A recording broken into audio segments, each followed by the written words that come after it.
রাষ্ট্র নির্বাচনের খবর জানাতে রাজশাহী বিশ্ববিদ্যালয় থেকে যুক্ত হচ্ছেন আবরার শাহিদ। আবরার, প্রার্থীদের কথা জানছিলাম, শিক্ষার্থীদের প্রতিক্রিয়া জানাবেন।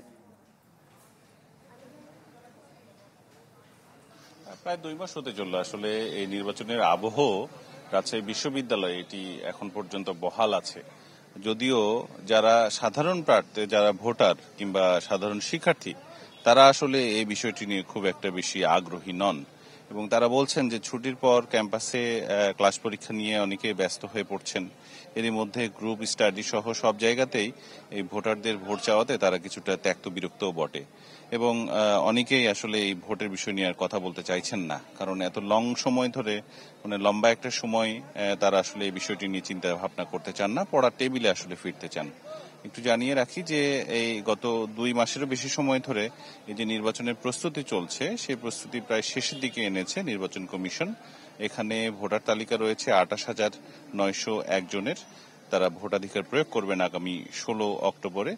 এদিকে প্রার্থী রয়েছেন মোট 247 জন, যেখানে ভিপি পদে 18 জন, জিএস পদে 13 জন, এজিএস পদে 16 জন প্রতিদ্বন্দ্বিতা করছেন এবং সিনেট ছাত্র প্রতিনিধি পদে প্রতিদ্বন্দ্বিতা করছেন 58 জন। এদিকে বিশ্ববিদ্যালয়ের 9টি একাডেমিক ভবনে 17টি ভোট কেন্দ্র থাকবে, যেখানে 990টি বুথ এরই মধ্যে তৈরি করার প্রস্তুতি চলছে। মোট 6টি ওএমআর ব্যালট নিয়ে একজন ভোটার ভোট দিতে বুথে প্রবেশ করবেন। ভোট দেবেন মোট 43টি, সময় পাবেন গড়ে 10 মিনিট করে এবং ভোট গ্রহণ হবে এই আগামী বৃহস্পতিবারের পরে বৃহস্পতিবার 16 অক্টোবর সকাল 9টা থেকে বিকেল 4টা পর্যন্ত।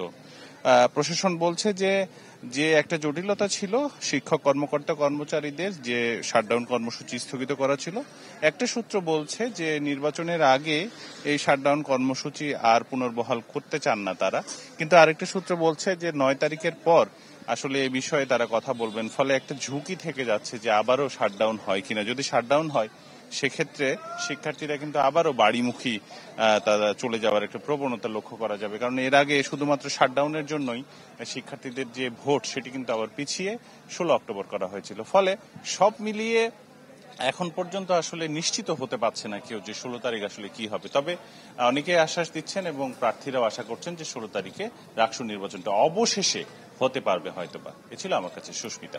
আবরার, আপনাকে ধন্যবাদ। নতুন বাংলাদেশ গড়তে এলো জুলফিকার স্টিল। জুলফিকার স্টিল, ইস্পাত দৃঢ় অঙ্গীকার।